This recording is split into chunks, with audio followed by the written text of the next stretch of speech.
참 예수님, 오늘은 성 바오로 미키와 동료 순교자들의 기념일입니다.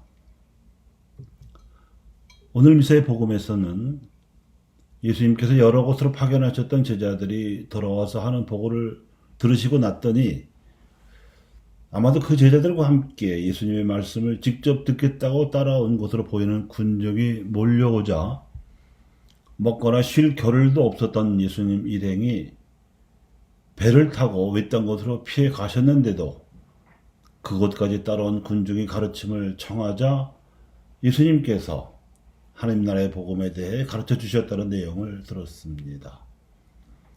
이때 예수님의 심정을 마르코는 가엾은 마음으로 그리하셨다고 적어 놓았습니다.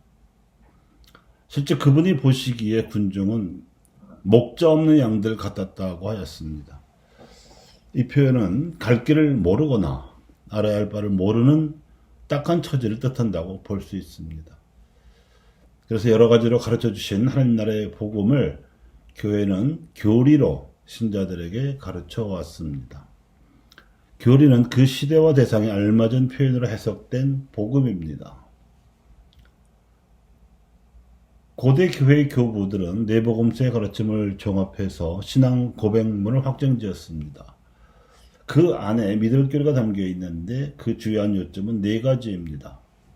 첫째, 하느님께서는 천지의 창조주이시라는 것. 둘째, 하느님께서 보내신 예수님께서 사람이 되신 하느님이시고 그분이 세상의 죄를 없애기 위하여 십자가에 달려 돌아가셨다는 것.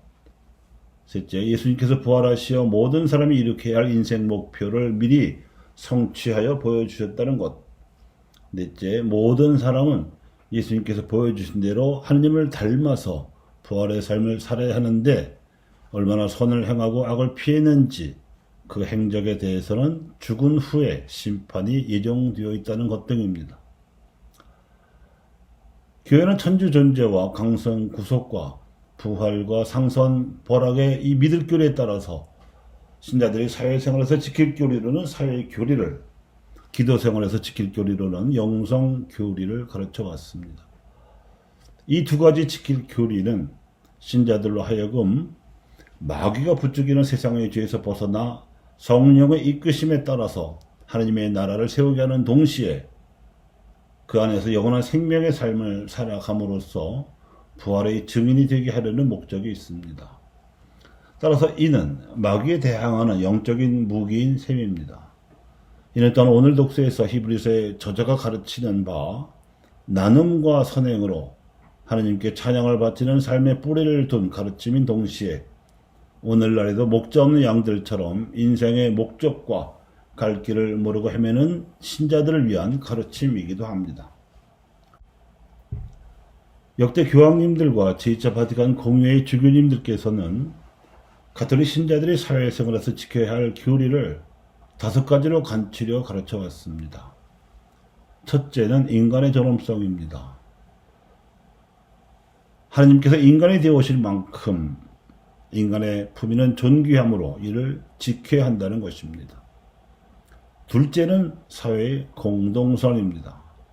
사람들이 인간으로서의 존엄한 품위를 지니고 살아가기 위해서는 반드시 필요한 공동의 선을 증진시키고 보호해야 한다는 것입니다. 셋째는 재화의 보편 목적과 가난한 이들을 위한 우선적 선택입니다. 공동선을 증진시키자면 모든 사람에게 재화가 필요한데 모든 재화의 주인은 하느님이시므로 그분의 뜻에 따라서 재화가 결핍된 가난한 이들에게 우선적으로 배려해야 한다는 것입니다. 넷째는 보조성입니다. 힘없는 사회적 약자들이나 개인들, 하위단체들에 대해서 국가나 상급단체들이 이들을 도움으로써 그들도 공동선의 혜택을 받을 수 있도록 해야 한다는 것입니다. 다섯째는 연대성입니다. 모든 사람의 힘을 합쳐 나눔과 선행을 해야 하고 특히 소외된 이들도 서로 힘을 합쳐 나눔과 선행으로 살아가며 공동선에 기여할 수 있도록 그들의 자주성과 자율성을 보장해 줘야 한다는 것입니다. 또한 교회는 신자들이 기도 생활에서 지켜야 할 교리에 대해서도 가르치고 있습니다. 바로 제2차 바티칸 공회의 가르침을 해설한 가톨릭 교회 교리서가 그것인데 여기에는 많은 영성가들이 복음적 삶으로 터득한 바를 간추려 제시해 주고 있습니다. 토마스 모튼을 비롯한 많은 영성가들이 실제로 삶을 통해서 깨닫고 진리로 입증한 가톨릭 영성교리의 5가지 요점을 다시 풀이하면 이렇습니다. 첫째는 성령께 전적으로 의탁하는 삶입니다. 악령의 유혹으로부터 벗어나기 위해서는 반드시 성령의 이끄심을 받아야 합니다. 여기에는 7가지 은사와 9가지 열매가 따릅니다. 둘째는 겸손입니다. 성령의 이끄심을 받는 자세의 모범을 보여주신 예수님께서는 자신을 낮추시고 비우시는 겸손의 삶으로서 성령으로 충만한 삶을 살아가셨습니다. 이로써 그분은 진정한 인간의 주체성과 정체성을 보여주시고 가르쳐 주셨습니다. 셋째는 성령으로 세워진 교회 안에서 복음적 가치의 질서에 순명하고자 지향하는 삶입니다. 이 순명과 지향에 담긴 진리가 우리를 참으로 자유롭게 만들어줍니다. 넷째, 침묵입니다. 침묵은 단지 말을 하지 않는 소극적인 행위가 아니라 하나님의 말씀을 듣는 적극적인 행동입니다. 이를 통해서 우리의 영혼이 생기를 얻습니다. 다섯째는 기도입니다. 공동체에서 소리를 내어 함께 바치는 기도는 염경이고 성경의 이치를 이해하고자 심사숙고하는 기도는 묵상이며 소리도 생각도 떠나서 하나님의 사랑 안에 머물러 느끼는 기도는 명상입니다.